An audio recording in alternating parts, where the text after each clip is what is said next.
Welcome back from the short commercial break, and we continue with our discussion that is entitled Resolving the East African Regional Socio-Economic Challenges. And we are still going on with our dear guest, Associate Professor Mugisha David Begumya.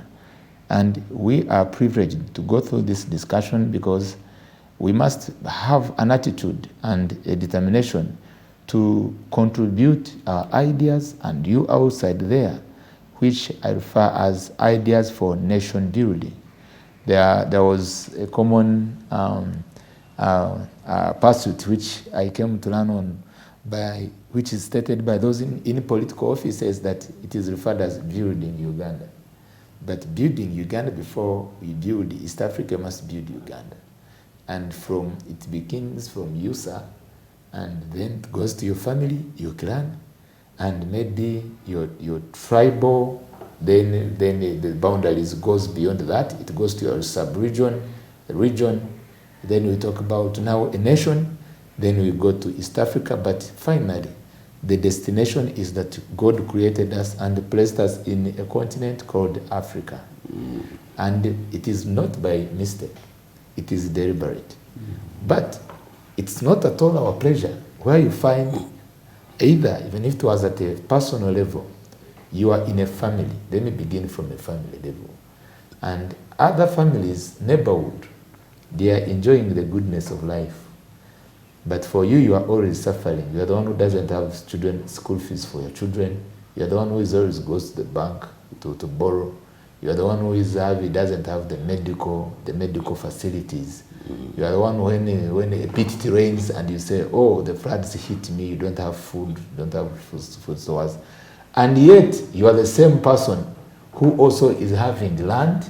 You're the same person who is having, maybe in your family, you're over like 12, you know, the number as your family members. That is the human resource. And yet, you are the same person who is suffering, crying your neighbors to help you. I bring that verbatim to refer to what is happening in the East African community partner states.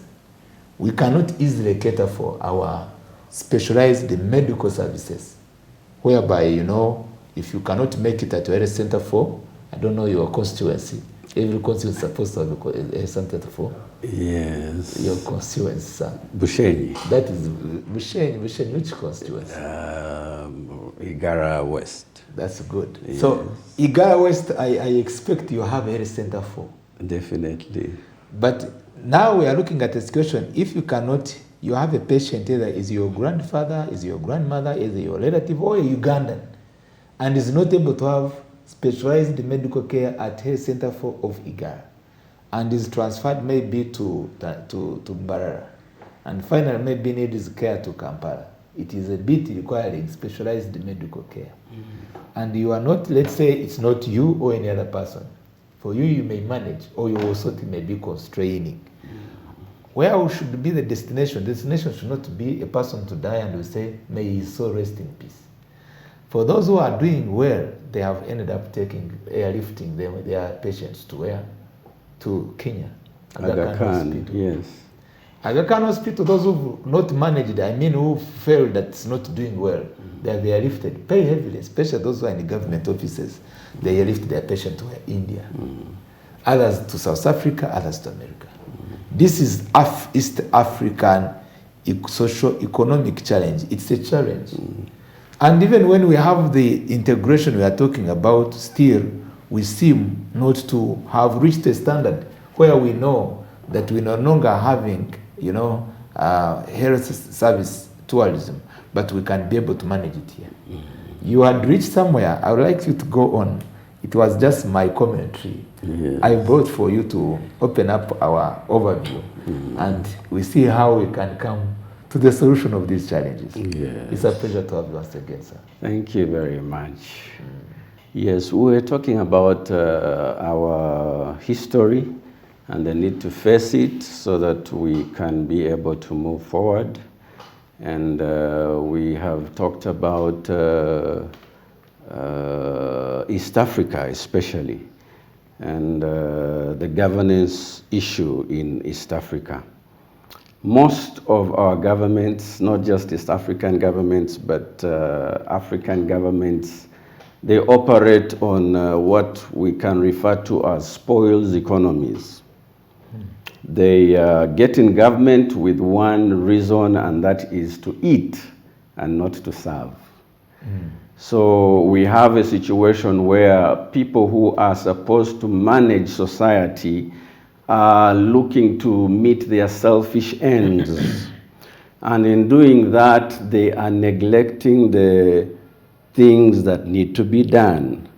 So this is by design, as I said earlier, because these governments have inherited structures and systems that were meant for colonial purposes.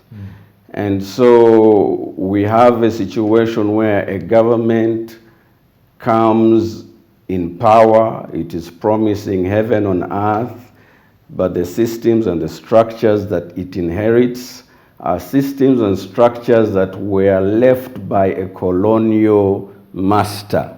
The colonial master did not create these systems and structures in order to serve the people of Africa. They left them in order to, or they put them in place at the time to dominate. Their job was to control the people and the resources, to exploit these people and resources. And so we come and we have people like Idi Amin. We have people like Mobutu Sese Seko. And these people are basically coming in with one reason, and that is to perpetuate the very systems and the very structures to the end that they are appropriating, they're exploiting their own people, and they're controlling their own people. So there is going to be a need for us to do a reality check, for us to look in the mirror and acknowledge our problem so that we can deal with it. We need to sit down and have a conversation. Why are these policies beautiful and yet are unimplemented? Because they have root problems that are not being addressed. We're looking at socio-economic problems. These socio-economic problems have got roots that need to be addressed. And if they're not addressed, we are going to be dealing with symptoms and we will never be able to cure our problem. So governance is a big issue in Africa. You saw what happened recently with the Kenyan elections. The narrative has been about resource sharing, and not among the citizens, but among the political elite. So we have the national elites, we have got the local elites, all looking at how they can get positions of power, positions of influence, so that they can get the goodies for themselves. They can dominate. There's a social media video that's trending. I don't know if you have had a look at it, of His Excellency Hikilema of Zambia, saying that he came into office and a few days before he officially became president, he was brought a document to sign. Looking at the document, it was new cars for State House. Before even he was on it? Yes, $1.8 million worth of cars were supposed to be imported for him. And then he asked, why am I being told to sign off on this document, and yet I'm not yet sworn in? And he said, well, this is the former president's idea. These are your cars. Go ahead and sign and you will have new cars to work with. He asked them, haven't There have been cars in State House. They said they are there. Are they working? They said they are working. Do they have tires? Yes. And he told them, okay, that tender, cancel it. I'm not going to sign it. I'm going to use those very old cars that have been used by the former president. Look at the mirror here in Uganda. Let's mirror ourselves against such a statement. What is the situation in Uganda? In Uganda, you have leaders who do not care. They don't give a hoot, as the Englishman says. They are looking at satisfying themselves. They have come in office to eat and not to serve.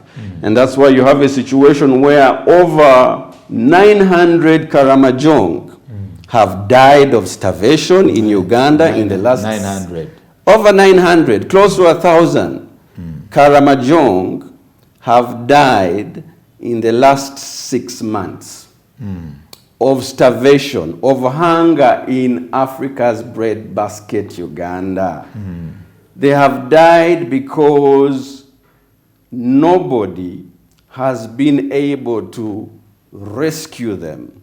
They have got these problems of famine, they've got problems of insecurity, and they've got issues that are latent that have not been addressed. Poor education, poor infrastructure, and our leaders are busy insisting on state-of-the-art 2022 models, V8s. Every government official thinks it is his right to drive a 500 million shillings car. It is his right to have a huge salary at the cost of the taxpayer. And we're not discussing Uganda only, we're discussing East Africa. These are the very problems that you will find. It was alarming, as I do make an emphatic, expression, that of recent I came to learn of one of the top high salary income earner, the Uganda airline, yes, to earn 87 million per month, yes, one person. And also, of course, the Governor Bank of Uganda, much as we now don't have one, but we have the deputy president, they are closer to such, also over 50. Yes. Over 50 million, one person. Then another emphatic reference I'm making, the Kampala KCC Executive Director, over 40, around 45 or 40 M. Then you continue to parastatal organs, and of course before you go to members of parliament and so forth. And then we also count on you talked about the V8, but also there is what they call those top bureaucratic officers, a crew, the pass whatever finder. The delegation, the convoy. Delegation, the convoy of around MOFO. You can go on because these are the challenges indeed. Yes, so it's a shame that this is happening in a nation where we are losing so many people to hunger. In East Africa, it has been reported in the Eastern African, including Somalia, Ethiopia, Eritrea, there's one person who is dying every minute of hunger. Think about it, Dr. Tindiebo. Yes, sir. One person is dying every minute of hunger. That is Kamoja? No. In the whole of Eastern Africa. Whole of Eastern Africa. Yes. And here in Uganda, over 900 have died in 6 months in one region, Karamoja. Close to 1,000 human beings have lost their lives. In 2019, it was reported there were about 15,000 street children in Uganda. As of today, the figure has risen to 30,000 street children. 30,000. 30,000 street children. Every road I go to, every road I drive through, I have these children knocking at my window and they're asking for something to eat. And you're thinking 30,000 Ugandan children, not refugees, but Ugandan children begging on the streets of the cities of Uganda. And then you are seated in office asking for a V8, a 500 million shillings car, and you're earning this kind of money. What have you done? So these issues are governance issues. The mentality of colonialism was inherited by our leaders to exploit, to control, to dominate. And because of that, we have a situation where all leaders are coming and now they are not shy to talk of things like handshakes, accommodate their needs. Catch envelopes. Catch envelopes. What some are referring to as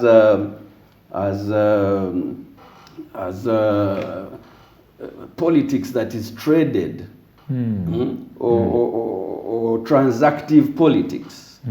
Yes, so there's need to deal with such issues so that we can have a new breed of leaders.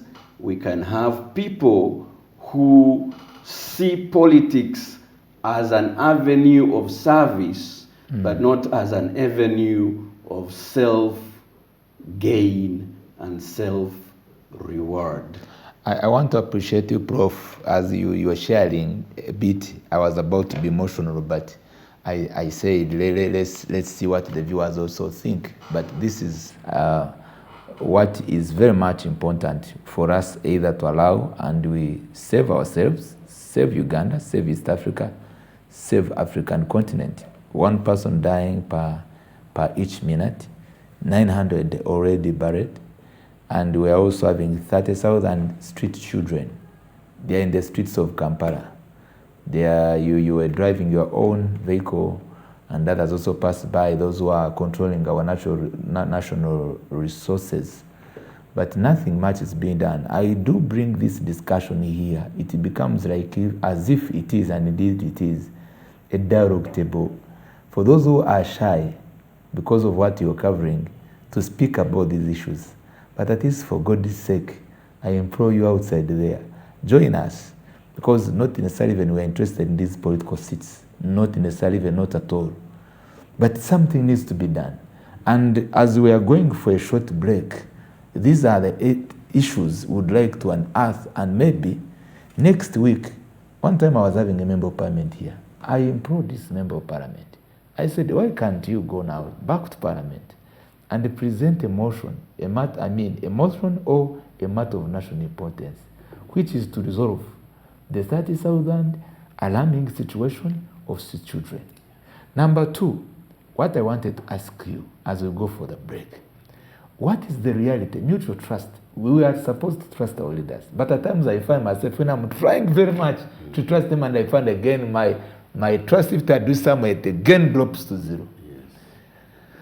We talk about how Uganda, we are having a humanitarian, attitude, hospitality to have even refugees here. Yet our own children, the Ugandan children in these streets, are not being cared for. Sure. How do you compare the two? Because the issue of trust and integrity, I still look at it to be one of our central cause of for the problems we are suffering. Yes. I may receive your input into that. We are accommodating many refugees. We are even at times relocating our own Ugandan citizens, and we put them somewhere, then we say we want refugees. But the 30,000, and we are even in a position, in terms of it's a governance question, to say we are donating to Tanzania. The other day when there was a launch by the head of state of this country of a school in Tanzania. And I say now, why can't we have now a well-built up rehabilitation of these two children? And you launch it, Mr. President, I address it this directed to you. and then we'll be able to have something to talk about. Yes. Because this does not present a good picture of the Uganda, the Pearl of Africa. What is your take on that? Yes, absolutely right. I have personally thought about those rehabilitation centers. We have the capacity to rehabilitate these children. We have the capacity to build institutions that will accommodate them and retrain them. Those who are young, take them back to their families, rejoin them to their families, put them in school, and give them a future. There is no future, my dear Dr. Tindiewa and viewers, for a child on the street. There is no future for a child who has been told the only thing you can do is beg.